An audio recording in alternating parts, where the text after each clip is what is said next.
5 o'clock, I'm going to call the Public Works meeting of July 23rd, 2025 to order. We have everybody here for roll call. I will make a motion to approve the agenda and the June 25th minutes. Second, or no? We got a first and a second. Any discussion on any of that? Hearing none, all in favor say aye. Aye. Public comments. You guys don't have anything else besides just talk? We have Betsy and Trustee Hess online, President Mansell and Trustee Hess as citizens.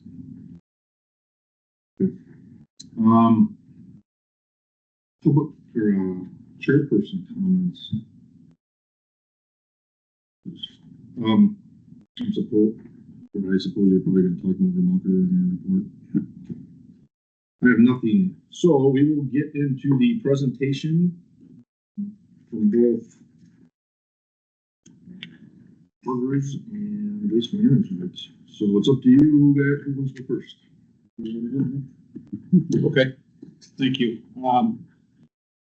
You want me to stand or I'm okay sitting? Good, just sit right there. Thank you. We can't handle that formality. Thank you. My name is Nick. I am with Harder's Disposal. We are a family-owned trash recycling company, now servicing over 160 municipalities, just like yours. Brief history on Harder's. The Harder family started and still is in La Crosse, Wisconsin.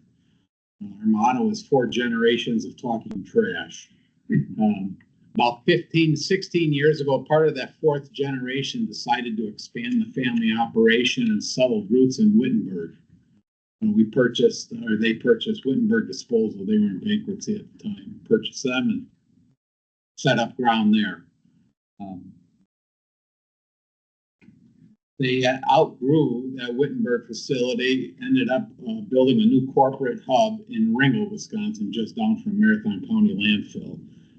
We have the contract for the city of Wausau, so logistically it was perfect for us, right in between the two. We also have hubs in Seymour. We have a hub in Oostburg. We have a hub in Wisconsin Rapids. We just set up roots in Eau Claire, and the family still is operating in La Crosse. It's my job to pester all the clerks, administrators, DPW, whoever will talk to me. And that's how I got in touch with Ben and was able to provide you guys a quote. We do appreciate the opportunity. So our proposal would be an 8-year contract.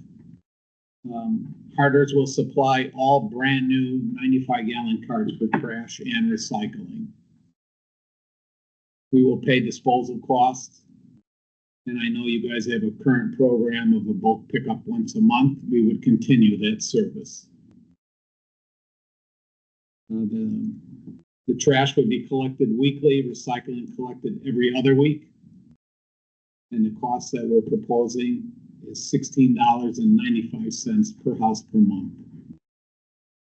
That includes the 2-yard trash containers for municipal use that Ben had told me about. And then also it does include the once a month bulk pickup service. So there would be no additional cost for that.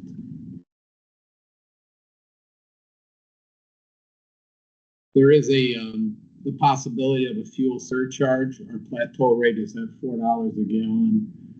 I believe we're at $3.53 right now.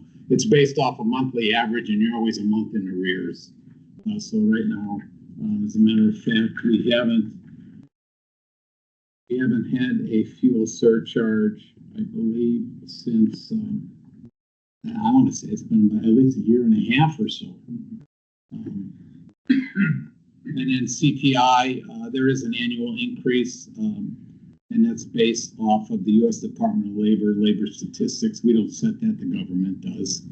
So if they come in and they say the CPI increase for trash haulers is at 2.8%, then that's what your increase for them would be in January. As far as the questions, Ben had emailed over a set of questions. I did review the list and we're fine with that. The only thing we would not, it's got to be landfillable items. So no tires, no electronics, nothing flammable, you know. We're talking bulk pickup, just so you guys are aware. That is correct. Yes. I did send them Yep. over, the last 3 month list of bulk pickup, as we know those lists are getting quite heavily on one of both of them, make sure they have an opportunity to review those lists. And we did, and he's fine with everything that's on there. Again, no, just as long as it's not flammable items, stuff like that, and tires, electronics. As far as a missed trash recycling pickup for residents, all of our trucks have GPS tracking, so it can literally tell you exactly the time that that truck was in front of that house. It's kind of taken out the guesswork of the habitual residents who put it out late and say, nope, I had it out the night before, because they could pull it right up on the screen, and every time that truck stops, it puts a ping on the map. And they could say that the truck was at that house at 9:07 this morning. And you'll be surprised how fast those calls stop on the habitual ones. If it's our mistake, they will go back and pick it up. I don't care if the route manager is going to use his own car to go get it. He will get it.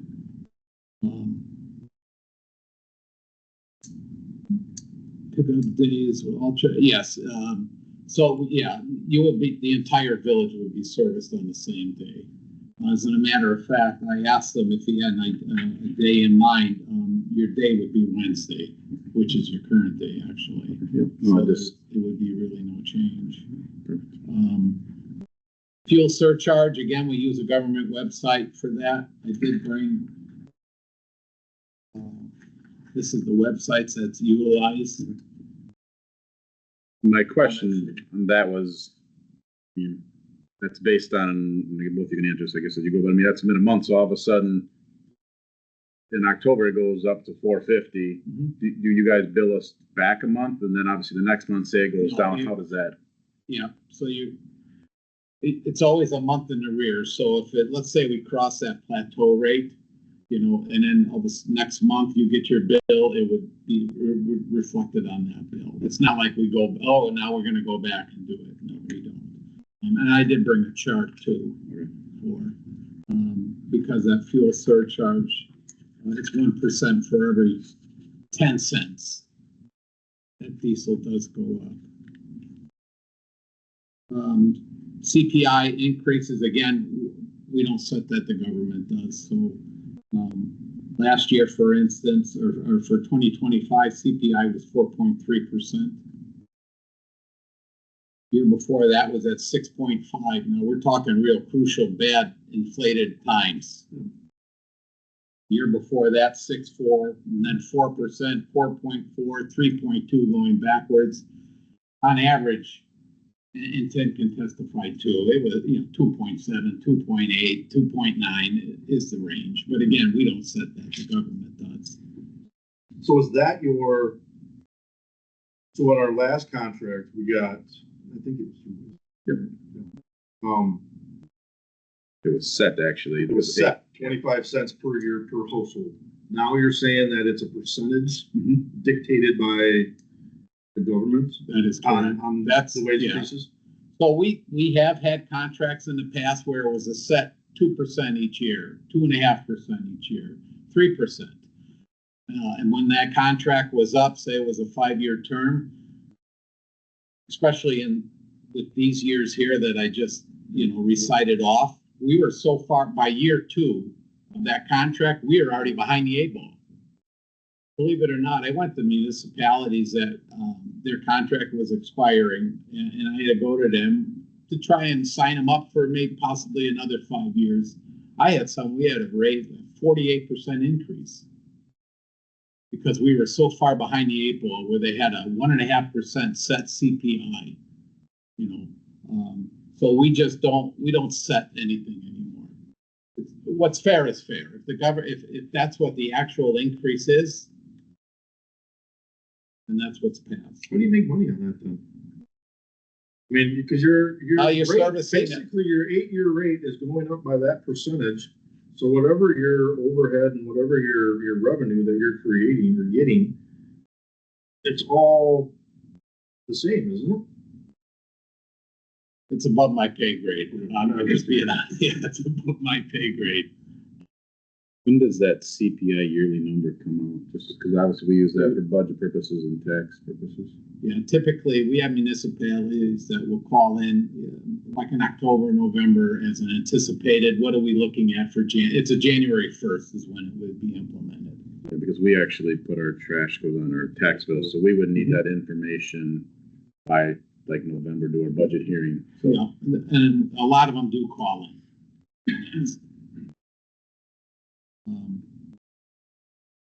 And then if a resident does want or require an extra trash or recycle can, we then would supply them with that container. And then we would just bill them one time annually for that extra container, whether it's trash or recycling or both. And then it would be just there would be a one-time delivery fee on that container. then you take care of that through the resident. We take care of it. The resident this calls way, the village office, we just give them your number, we have nothing to do with as it. far as the village is concerned, everybody gets the same service across the board. There are no favorites or anything. Well, why do we pay for his extra trash container? You know, so. This way Another it's- question I got is, when we first implemented this years ago, we had the carts. When we went away with the cans, everybody was complaining that they're too big. The little older woman, oh, I'm not gonna be able to use it. You know. So what I'm seeing just driving around is like other municipalities, does the homeowner purchase that cart? Because I've seen other carts, there's a lady down by me, she's got the green and yellow cans from Rapids.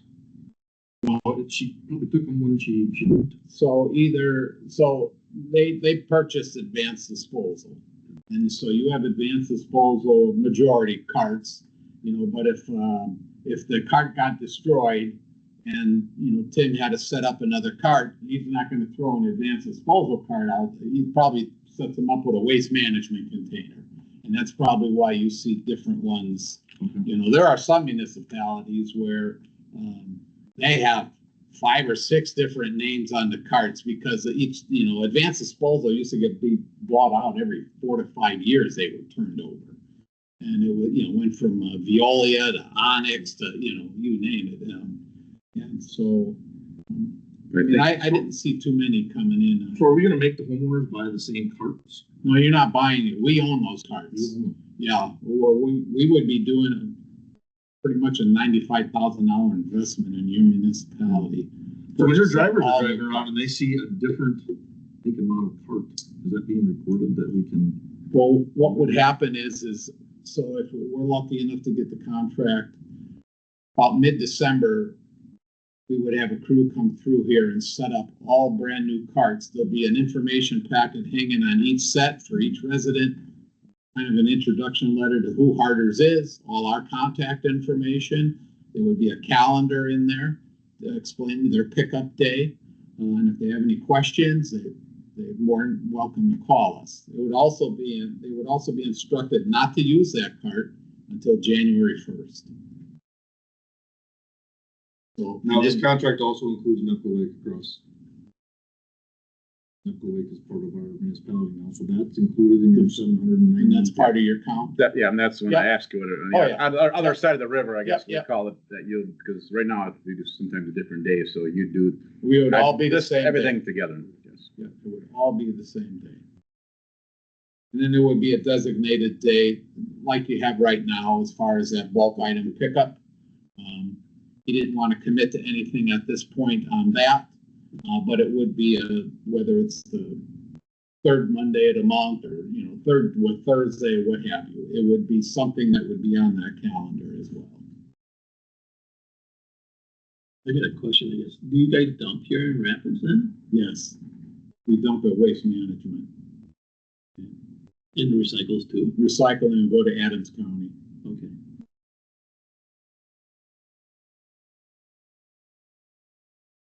Now, were the parameters set up for an 8-year contract? Because they both bid at 8 years. Yeah, you guys Yeah. changed it from 5 to 8, remember? Yeah.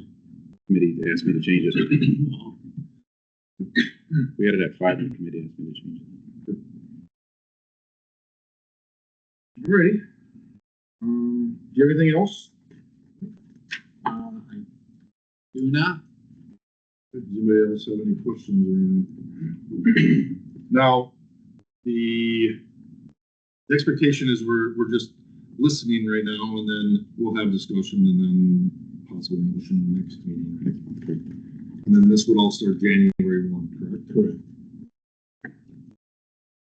Yes, what do we have for sizes of containers now? Are they the 96 gallon? They are. They are, so it's the same. It'd be the same size. Well, if a resident, like Trustee Saylor said here, Chairman Saylor, wanted, because we have some elderly people. Some of them, I've heard the same thing. They want a smaller container. Is that something, or is that, it's kind of set up for the truck to take a bigger container? Recycling is pretty much standard across the industry now for the 95 gallon cart. Okay, And it's pretty much going that way too with trash. So we do have a 65 gallon, but if you tip them and roll them, you would not. we have. If I threw a 95 out on the street and have you drove by and said, okay, look at this cart, and I said, go around the block, and I switched it out to a 65, you wouldn't know the difference. Oh, okay.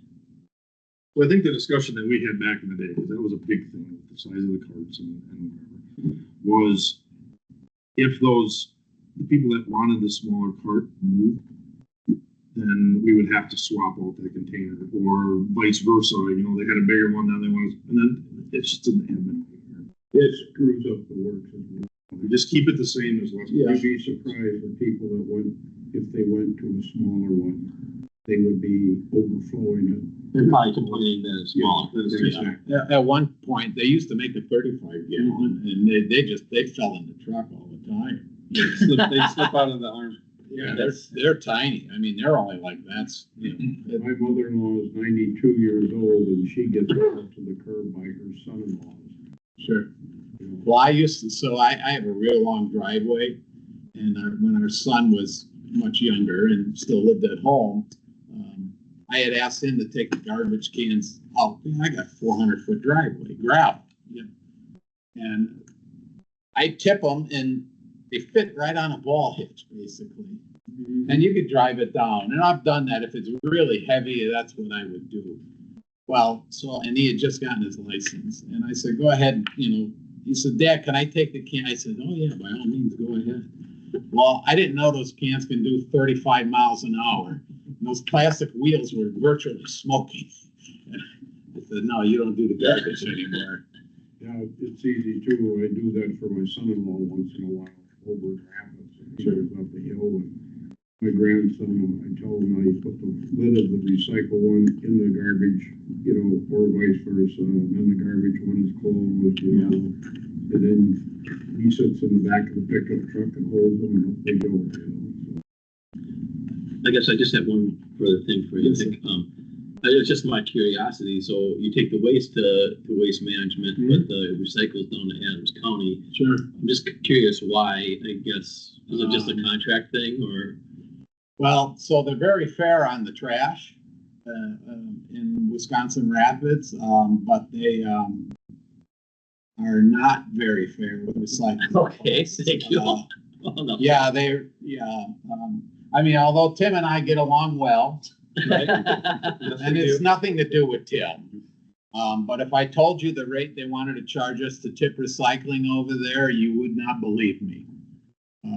Is that because maybe the recycling market is? There's a No. lot of processing involved with it. There is, you know, but it's also, you know, a way to maybe push a family guy around, I guess. Oh, come on now. Oh, we don't want anything. Yeah, it's, we could literally load it up on a truck and drive it 2 states away and tip it for cheaper than what they want to charge us for it. So they just, I was just they kinda want the curious, garbage more. So Adams is more reasonable. So we truck it down.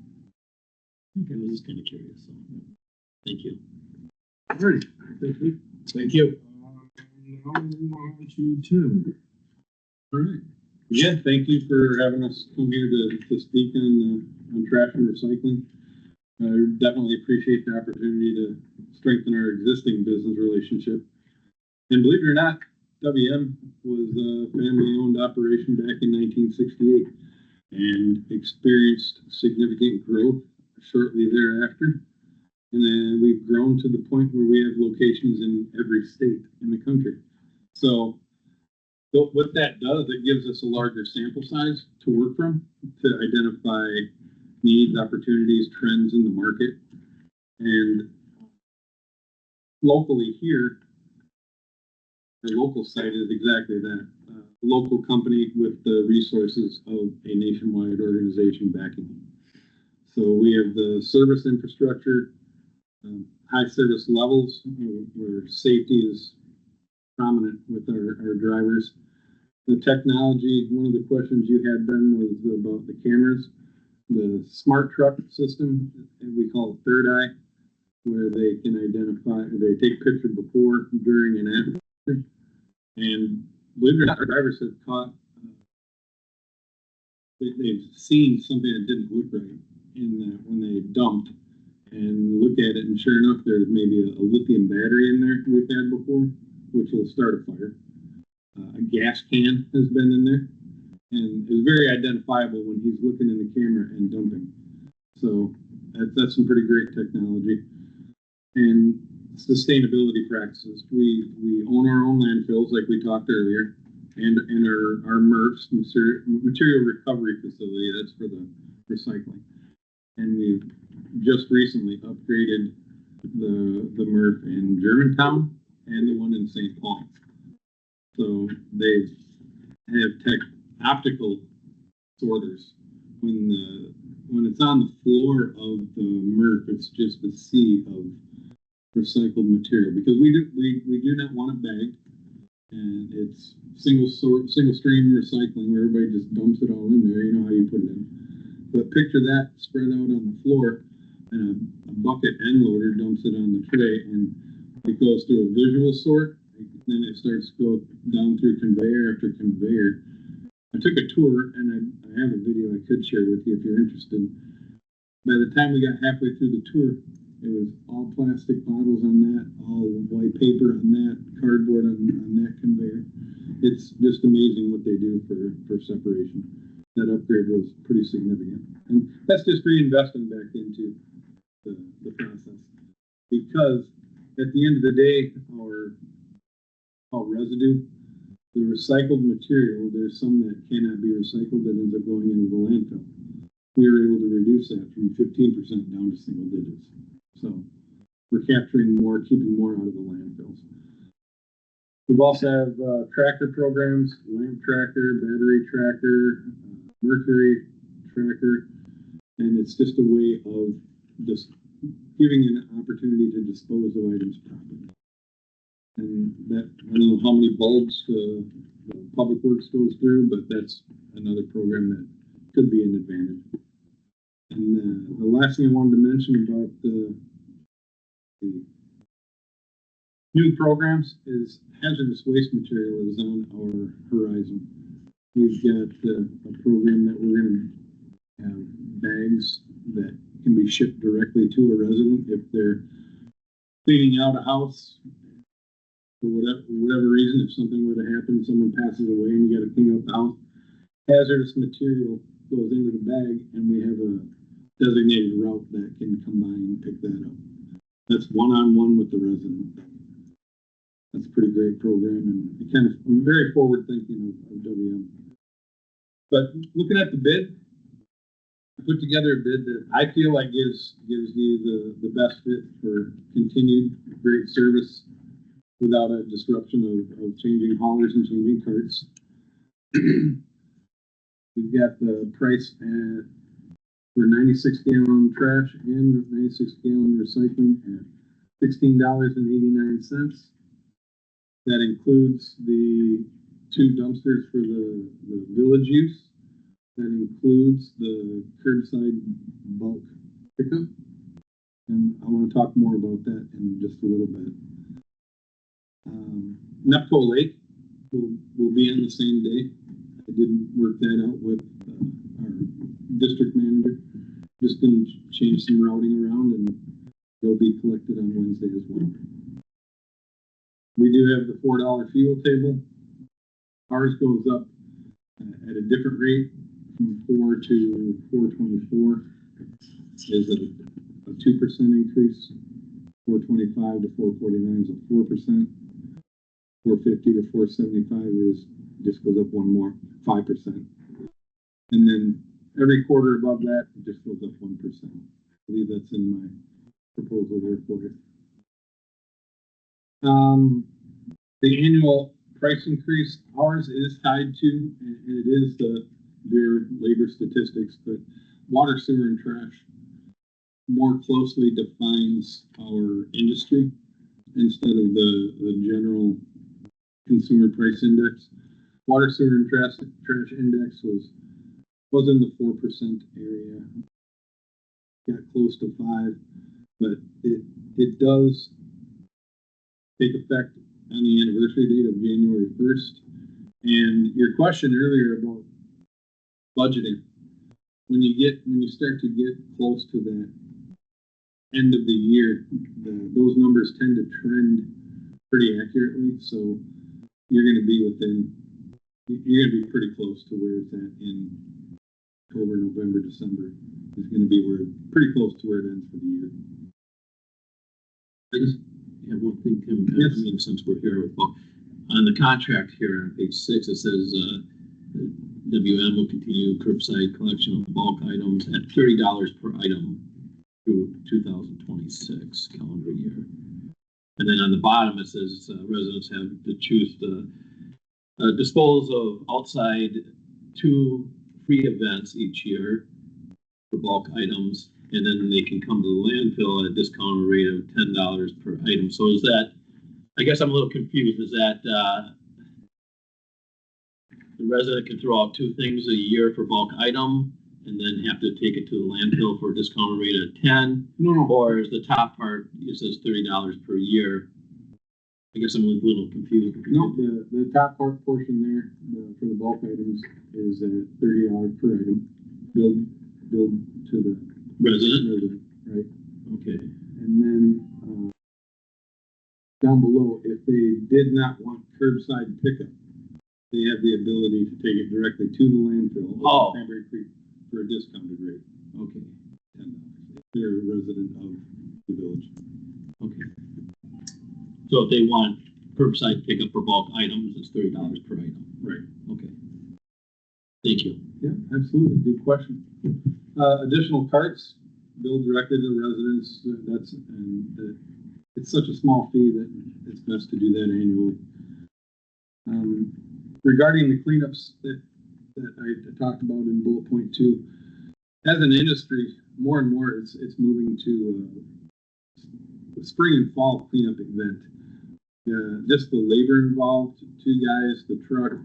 It's more and more municipalities are going to these cleanup events versus the curbside.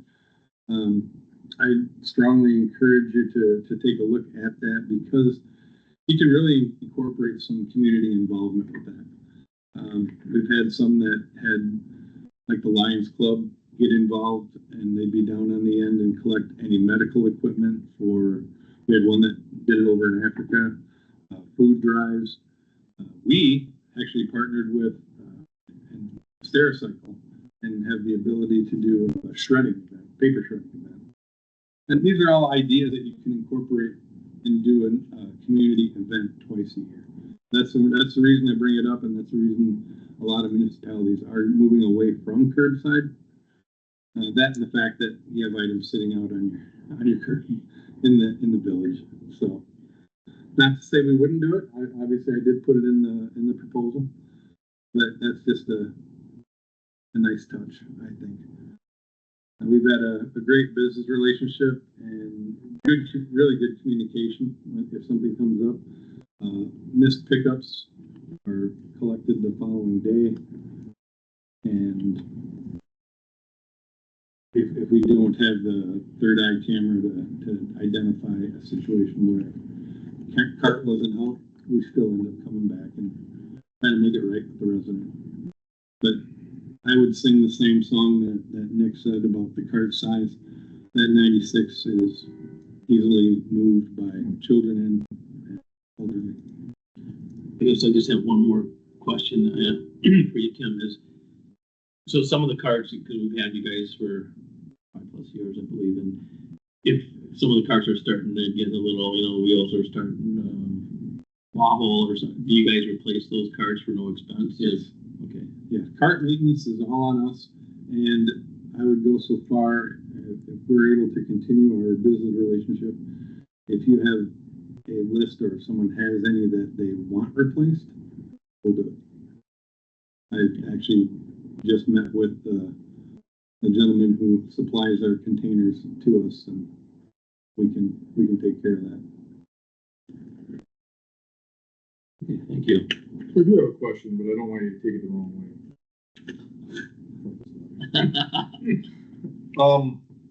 I guess I want to start with Nick.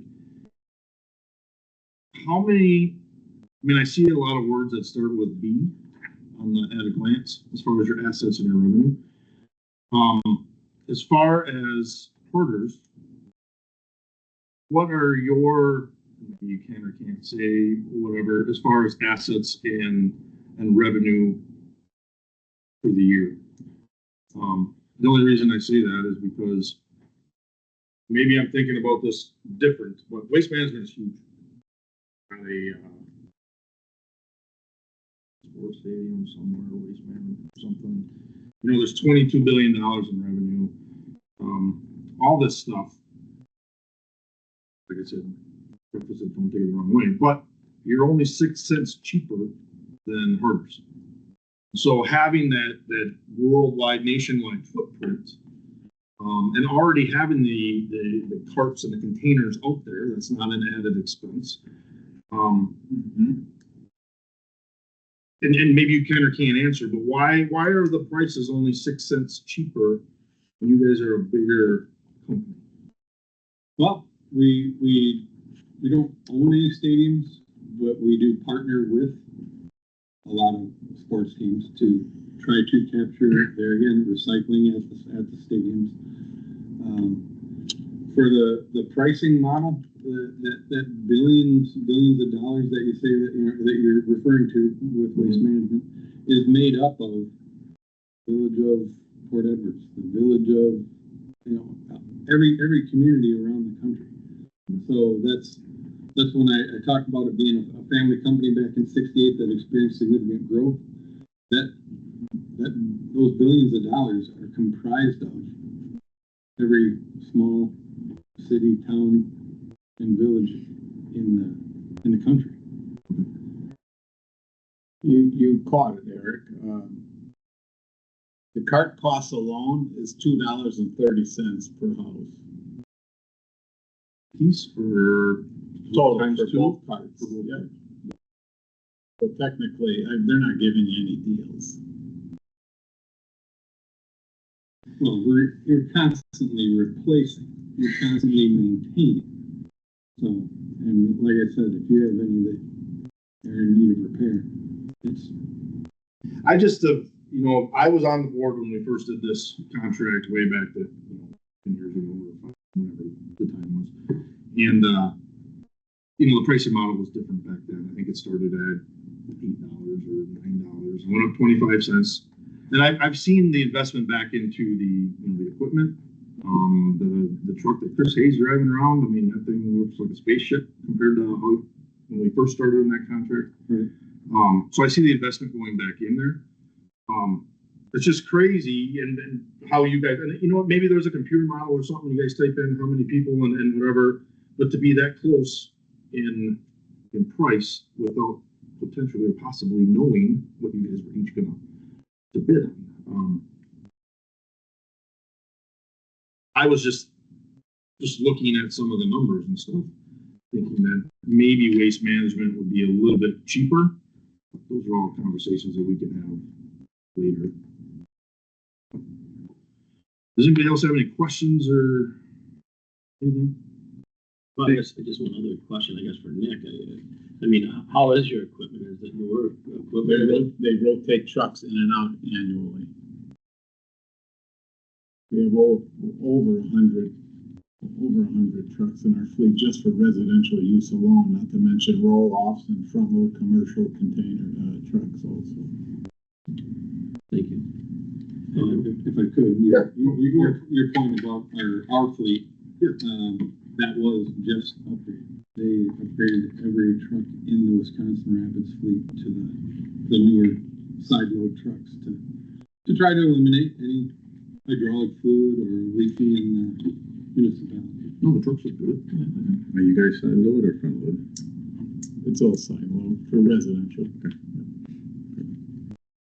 And then depending on which contract we approve, that goes on, then that goes on, you know, for the motion and whatever.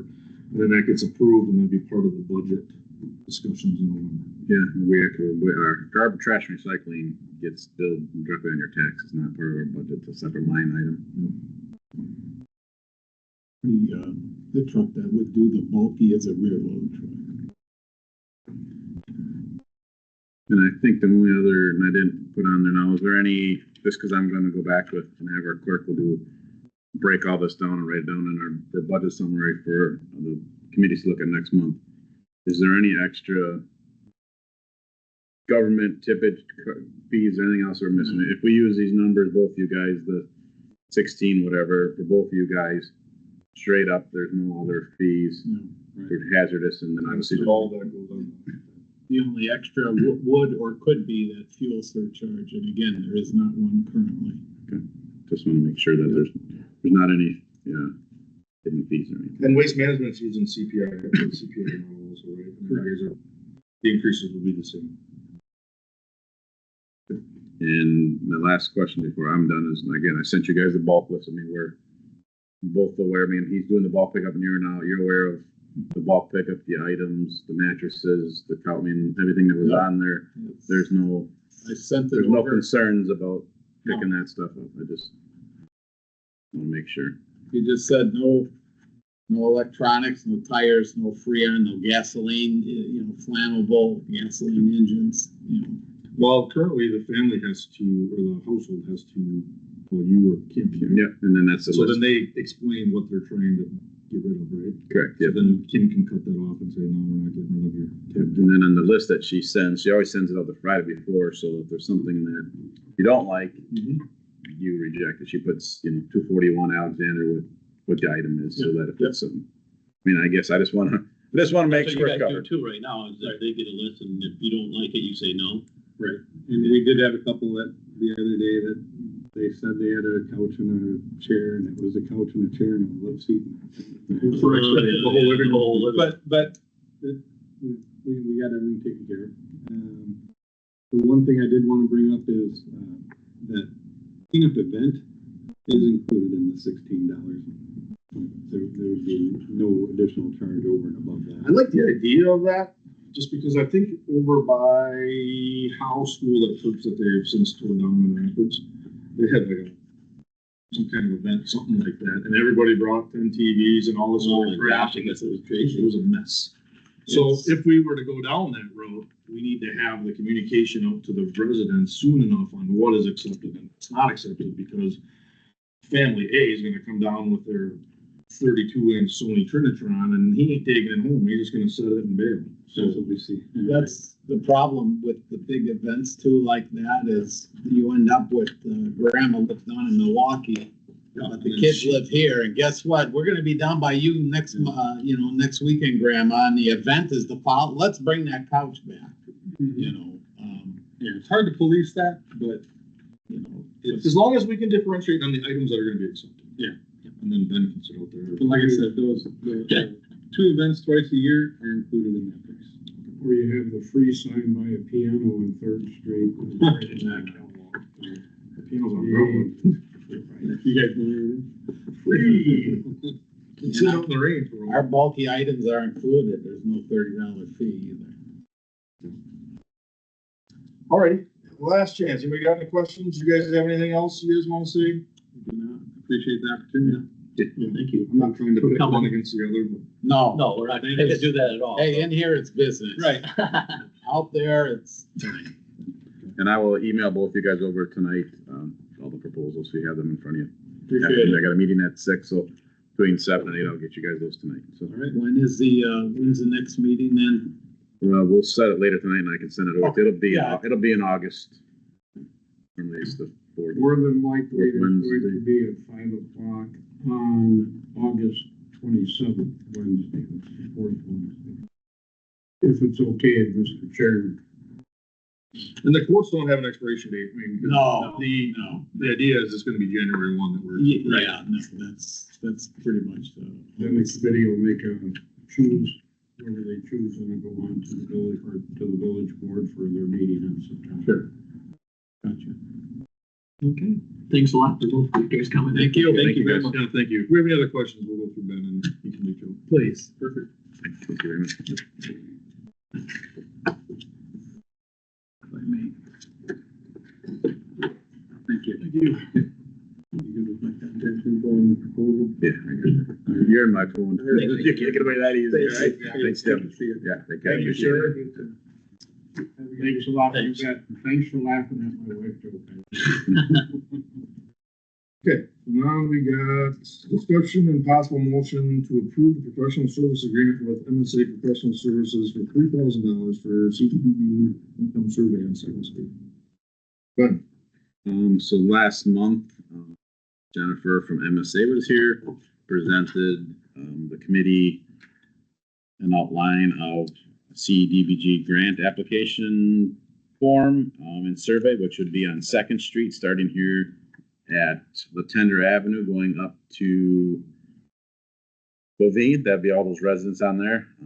Again, I would do everything I could to help make sure we keep this at 3,000, meaning their work helped me set up the agreement, the survey, things like that. I'll be delivering those to the residents, following through with them, getting the information we can put back into a spreadsheet that they'll create.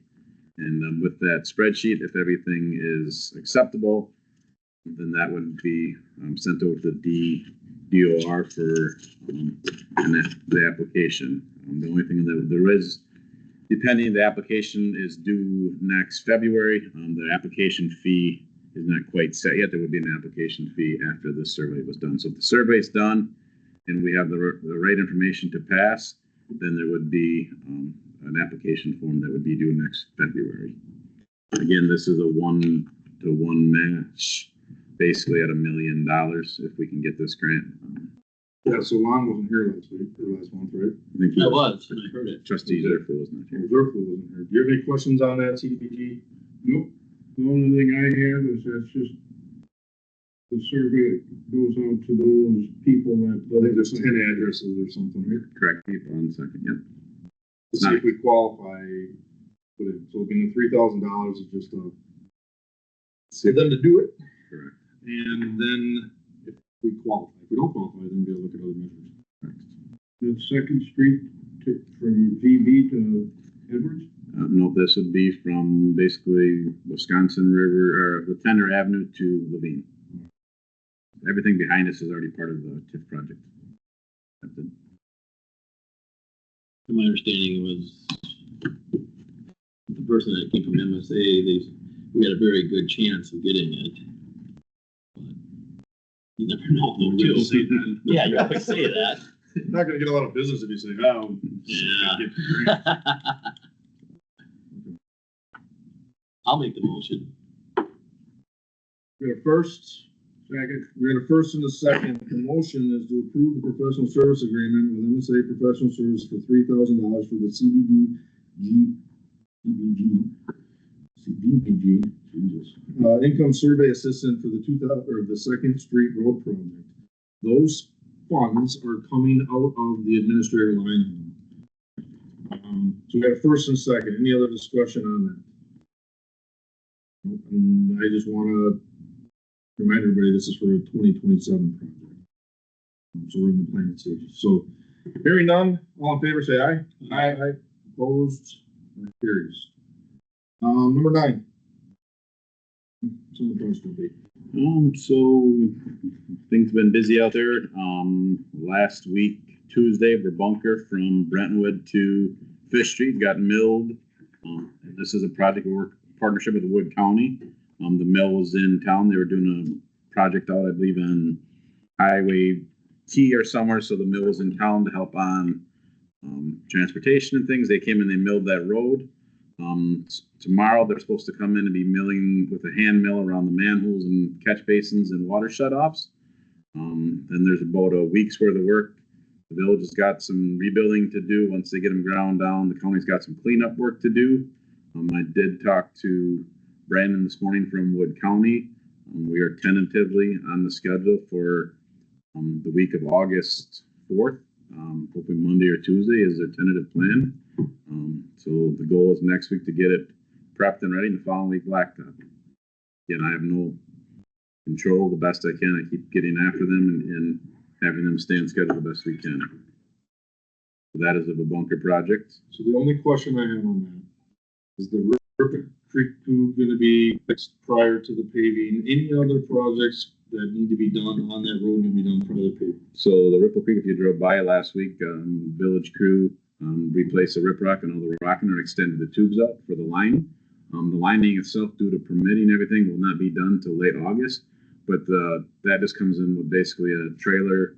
There's no excavators, no equipment. That was all done last week with the village crew. They went down and extended the FIPO 10-foot, hauled in the riprap and got that all prepped and ready to go. The only thing I don't wanna see is, like it happened in front of Betsy's house after that was paved, and Joe was still here or whatever, all of a sudden they cut that paving on because they had to do something. So then now that sits there. I think there was another spot before for bunker, I think maybe it was paved at some point, and then a project happened. I get collapse or something like that, but we're gonna make it right. Make sure that everything's done on that road prior to putting the black down. That's all people care about is the black. A good point. I'm waiting for the new bike trail on Port Road to have Spectrum come in. We forgot something, and then to hack up the new path. No, like I said, we were hoping to have that line prior, but with the permitting in the Ripple Creek pond, we couldn't. We worked with them and got all the prepping done. But we don't need to cut the road. No, it's all underground, so.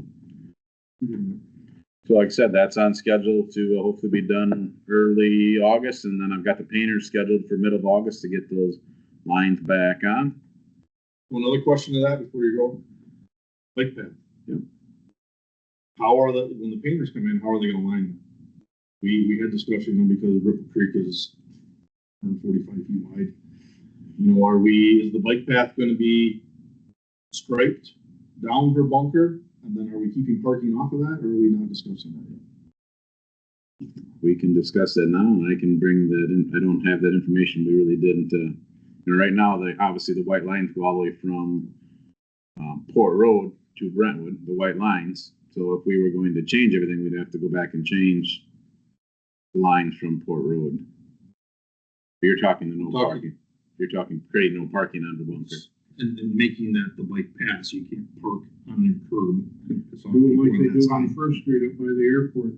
They got the parking and the bike signs on the same side, and the path is wide enough that they'll have like bike on the outside. Car, you have to look at it. Yeah, I mean, it's like here by the fire department, they got that, Yeah. it's painted on there. Yep. We can delay the painting, and I can look where Trustee Zerflu has, and I can bring some stuff back. Obviously, if we're changing that ordinance, we'd have to, Public Works have to send it to Pitt because we'd be changing no parking ordinance on. It's just something for a future discussion. I'm just trying to forward think enough before, materials get put down on the road and then we gotta come back and redo something. Before we do the painting, let's have that on the agenda next month, and I'll bring some information. I'll bring our current ordinance, which has nothing under bunker. I'll work with Trustee Zerflu to find that location, see if we can't get some pictures to bring to you guys. Don't take it next to the eighth wonder of the world for me to do anything to eliminate any parking under bunker. Just a thought. It works well on First Street down there by the airport. I think it's well worth it. Take a ride over there. Okay. Not to rile you up here. The chip seal's been completed. They did the vacuum suck the other day on that. That turned out good. Today they dug out the last 3 blacktop patches up on Klein Lane in the water main break on 2nd Street, 3rd Street, and they're going to hopefully be paved on Thursday or Friday, probably Friday with the rain tomorrow. So by end of this week, we're hoping to have all the blacktop repaired. The bike show got finished today. Get the patches fixed up. So that next week we can work under bunker. And then we're gonna start our yearly, road painting mid-August. And then fortunately start thinking, fall cleanup. It'll be here so soon, so. When you gonna finish filling in the hole by my neighbor's driveway where you took out the black dirt? And we will start the black dirt starting on hopefully next week too. Yeah, Robinson, was it, yeah, he's all done and seeded and, straw. yeah, but you had black dirt that washed out and then you guys are digging out that hole by the end of his driveway and I see some asphalt was put in the hole today. Yeah, today they ran out of asphalt, so they're gonna come back and we have one low spot on the bike trail. They're gonna fix that and then we're gonna put blacktop in that. Great Tim, holy hell. So other than that, and, I know I've gotten some phone calls, the blacktop up on Bruner Avenue by Edgewater, that was an Edgewater project on Bruner Avenue. So they're responsible to be fixing that, blacktop, and I know they are having Wood County fix that when they come in to do their bunker. So I did throw some gravel on today, because it was getting rough up there, but that was done through Edgewater, so that's not the village's responsibility. It's not our project, not our responsibility, so. You know, the county will have to pay this because we own Edgewater. So, You own the building over here too. Yeah, that's all I have on my report unless you guys have anything. Do not, anybody have any questions of Ben? No, no, I was gonna ask a question, but you hurt my feet. Wait, I don't have feelings. If I did, they'd be hurt.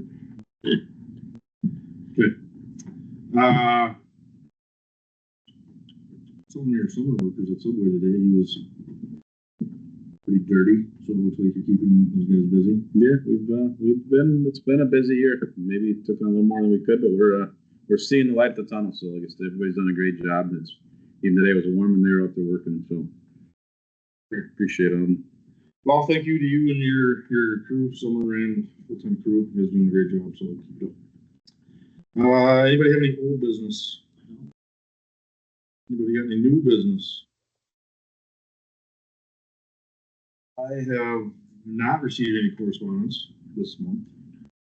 You heard back from anybody or? No, we're out to Range Line Road, hot item. We got some emails. I was out there. I actually ordered another pallet of patch material. We'll do the best we can to go out there and keep patching on that. I know I got an email a couple Saturdays ago. Yeah. It's $750 for a pallet of 40 bags. And you're burning through that. I'll be honest with you, we throw 6 on the truck and we drive out there every 2 or 3 weeks, and I've explained to the gentleman. I mean, we go out there and do so many, and we try to get the deeper ones to keep it as safe as we can. Before winter, we always go out there with a tar kettle and try to tarp the bigger holes. So. I had a county supervisor complain about that stretch too yesterday after our board meeting. I told him go the extra 2/10 of a mile up to Sampson and then parallel A Street. You know, it's easier on your vehicle. He didn't like my response. I told him, well, is there a possibility of putting signs up there, local traffic only? We can put it I back mean- on the agenda next month if you'd like it on the agenda. We can. I mean, if people start griping about it, I don't think, my understanding, the people that complained weren't even residents. So if you put a sign saying local traffic only, local traffic is people that live down that way, on that road. Problem. No, but it kind of takes liability away. You So don't have any really liability over there anyway. well, just a thought. Agenda items for next meeting. I will do some research on the bunker bike lane. It's just For conversation only, or whatever we can leave on. the money was spent to create their path, and then if the kids are gonna turn, are they gonna be in the middle of the road or on the path? So that's just been, you wanna put range line on there? Or anything that you, I mean, there's nothing new. No, we don't have the money for it. No, good. Anybody else? Anybody else have any questions or any comments, concerns? So I will, without objection, call the meeting adjourned at 5:55. now, as chairman, I say your quickest meeting, 4 minutes. What are your